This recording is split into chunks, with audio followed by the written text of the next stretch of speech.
All right, and now for Bill Maher does overtime.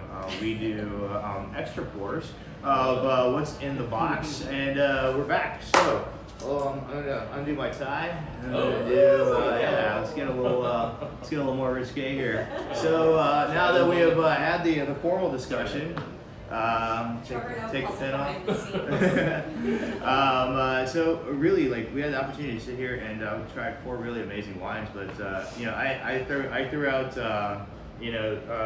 lemon chicken with this. I love fish tacos. Fish tacos.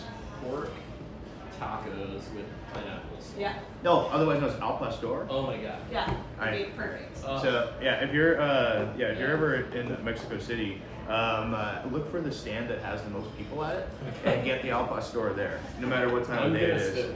It's okay. Have you guys seen that new Netflix show all about tacos? There's like 11, Oh, no way. 11 different episodes about each different type of taco. Anyway, El Pastor. Okay, so wine number 2 is clearly not cougar juice, but will be very. Oh. What? So this is hilarious. Are you gonna say what I think? Yes. So when Michael and I met and we're working at the Chandler Hill at the Missouri Winery for Halloween, again Michael was 22, and there are a lot of cougars that go to Missouri wineries. Yes. And Michael dressed up as cougar bait. Cougar bait. Mm-hmm. Yeah. So he had a sweatshirt and he stapled like cougars to Like his scratch outfit. marks, yeah. No, like little stuffed animals. Little stuffed animals. It's pretty good. Yeah, and how I many? think we co-created that. How many phone numbers did you go home with? None. I had How many actual cougar marks did you go home with? Surprisingly, not surprisingly, I was actually not the Cougars' target. It was more the really good-looking fit guys behind the bar. I was not one of these. Yeah, I think he's being a little self-deprecating. No. I think you might have been too nice to accept those numbers written on various articles of clothing. There's only one reason they came back for 16 tastes of So alcohol. you mentioned Cougar Juice. I feel like it's worth mentioning to them what that is. So like Cougar Juice is, as we all know, really creamy, buttery, probably high alcohol Chardonnay. Yeah. With some sugar. With some sugar. That is, undeniably Delicious. Yeah. Absolutely delicious. We all, I argue with that, but well, I mean, like for the public, first sip, yeah. if you taste it, you're like, oh, it's sweet, it's round, it's rich, it's whatever. And Cougars just seem to love it. Yeah. And so, just as that being said, anything with a good amount of butter, or actually butter and sugar. Butter and sugar, you're gonna be good. Well, actually, I was sitting there thinking, I was like, we went and it's my little bit younger sister Alice behind the camera. We went and saw Avatar yesterday, and there was buttered popcorn that was in the air. It was a nice mixture of buttered popcorn and blunt, and it was. I was just sitting there thinking, I was like, oh man, some Chardonnay right now would be really good. But unfortunately, we're not at one of those theaters. So, but then tell us, with the Pinot, like this is my thing with Pinot is like Pinot Can we and just pork. talk about food with this guy first? Then? Chardonnay.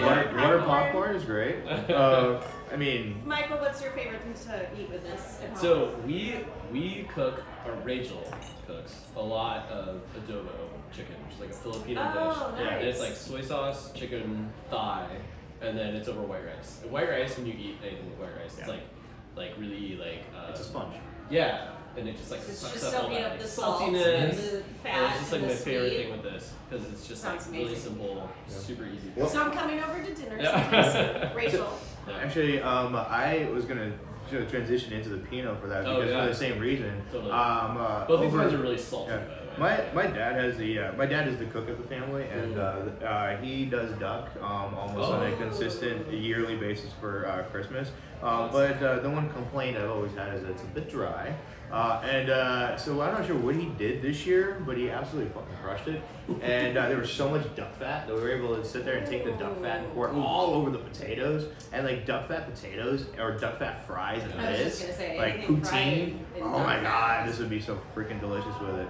That sounds amazing. And so like It's Pinot. that what the umami. Yeah. It has a lot of that. Well, and so that's the thing is like that's what Pinot is. Pinot just wants fat, but just doesn't want a ton of it, and it doesn't want it to be greasy or gristly. Yeah. You know, so I think that's sounds amazing. my everyday thing to throw in on this one. I think Pinot is one of the most. I mean, like we talk about it in the wine world all the time. Like I've had Pinot with probably everything from the crappiest pizza Right. to like extreme fine dining.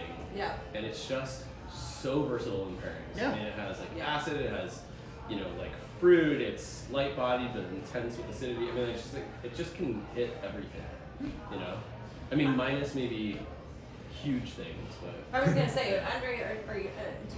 We're gonna get into Nebbiolo at any time. Oh. Yes, Yeah. we have.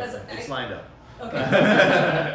All right, and then the big boy here, and admittedly, I am in my jaded age doing exactly what all old so sommeliers old. do, which is realize that classics are classic for a reason, Yeah. and people that shit on Napa Cab just either drink bad Napa Cab or just are doing it to be cool for the boom. I'm not sure, but Fear.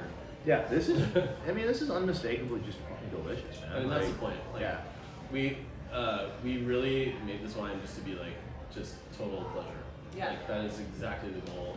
And it could be from the simplest to the most. Yeah, and this is not like hedonism bot, like No. Well, I was just drama, gonna say but like this is. There are some Napa Cabs though that are like pure hedonism, and I think Yeah. that's where like Cool Sounds kind of, Yeah, and yeah. Go I'm away. on that boat. Like there are some labels that I just don't like. Well, look, you can still see your This- still see your yeah, finger it's- through it, like This who is knew? such a Like, beautiful yeah. blend Yeah. between, again, the juxtaposition of elegant and rustic that Yeah. we talked about with the Pinot.